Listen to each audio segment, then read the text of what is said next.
Hi and welcome to another Carpenter tutoring tutorial. I'm Amy and today we're going to talk through a couple examples of simplifying expressions using the order of operations, but this time our expressions have nested grouping symbols. So we see not only parentheses, but also brackets that have parentheses inside of them. We're going to talk about how to handle that situation. The good news is that order of operations rules stay exactly the same as what we've practiced in other examples. So let's walk through a couple of these together and see how these nested grouping symbols work. We still have to begin at the beginning of order of operations, which tells us to look for parentheses. Now remember that P doesn't stand just for parentheses, it's for any grouping symbols. So looking at our first problem, my first set of grouping symbols, or the outermost set of grouping symbols, is these brackets. So that tells me to look inside these brackets first and start simplifying there. Once we move inside any grouping symbols, we have to restart PEMDAS and simplify in order of PEMDAS inside those grouping symbols. So inside the brackets, one of the first things that I see is we actually have another set of grouping symbols. We have these parentheses. So order of operations tells me I'll have to start within these parentheses, and that's exactly what I'll do.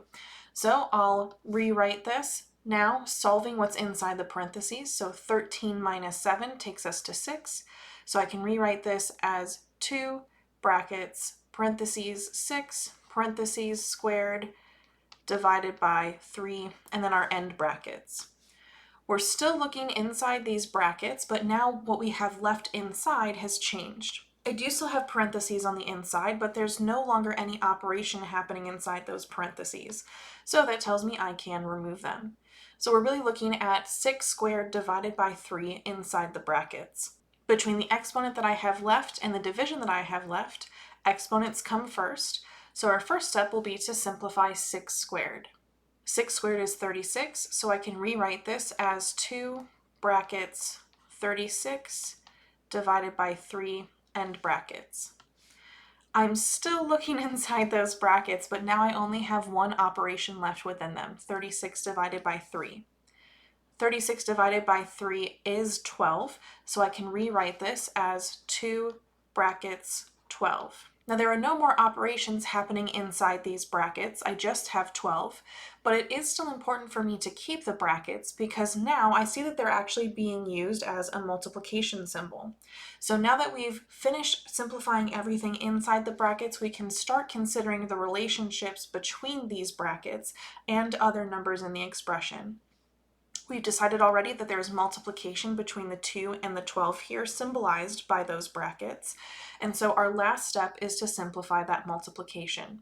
So 2 times 12 is 24. Our final answer then would be 24. Let's take a look at our next example. Once again, I have a situation where I have brackets first. So order of operations tells me I have to look inside those brackets and start simplifying things based on order of operations within the brackets. So inside the brackets, order of operations starts over. I'm starting back up at the top with parentheses, and I do see that I have some here. So we'll have to start by simplifying what's inside these parentheses. In these parentheses, I actually have 2 operations. I have an exponent and I have addition. Exponents come earlier in order of operations than addition does, so I'll have to simplify this exponent first. So 2 squared is 4, so I can replace the 2 squared with 4 as I rewrite the expression. So we'll have 5 brackets 4 plus 3 times the quantity, now 4, this is the replacement that we did, plus 1, and then our end parentheses and end brackets. We're still looking inside these brackets. And we're actually still looking inside the parentheses inside the brackets as well because we haven't finished all of the operations inside those parentheses. So now it's time for us to do the addition. So 4 plus 1 is 5, so I'll go ahead and rewrite everything using 5 now as the simplification of the expression inside the parentheses. This was another situation where it's important for me to keep the parentheses because I can see, even though there are no operations left inside these parentheses anymore, that they're being used to represent multiplication between the 3 and the 5. That means we're now looking at the overall bracket level again. And so I have to decide what operations are happening in here and which ones I should do first. So I see two operations. I have addition and I have multiplication. Multiplication comes first in order of operations, so we'll handle that first. That means we're focusing first on the 3 times 5, which is 15. So we can rewrite this as 5 brackets 4 plus 15, and then our end brackets. We haven't finished all of our operations inside these brackets yet, so we'll still have to focus here, looking next at 4 plus 15, which is 19. So we'll have 5 brackets and then 19. Again, it's important that I keep these brackets because, as it turns out in this case as well, they're representing multiplication between the value inside the brackets and a number outside of those brackets. That's the only operation that we have left, so we'll go ahead and do that multiplication. 5 times 19 is 95, so our simplified answer is 95. Let's take a look at one more example together. Looking at our third and final example, again, order of operations tells us to start with any grouping symbols. So the first grouping symbols I see are these brackets. As we move inside the brackets, I see that we have more parentheses, so we'll have to focus first on these parentheses. The only operation that we have inside of them is subtraction, so we'll go ahead and do that. 16 minus 13 is 3, so I'll rewrite this expression as 12 plus 3 brackets 18 minus 5 parentheses, the 3 that we found, and then our end parentheses and end brackets. I don't have any operations left inside the parentheses anymore, so now I can see how those parentheses relate to other values still within the brackets. So I can see that these parentheses are being used to show multiplication between the 5 and the 3. But in the bracket level, I also have subtraction. So I have subtraction and multiplication to consider. In order of operations, multiplication comes before subtraction, so we'll have to multiply 5 and 3 together first.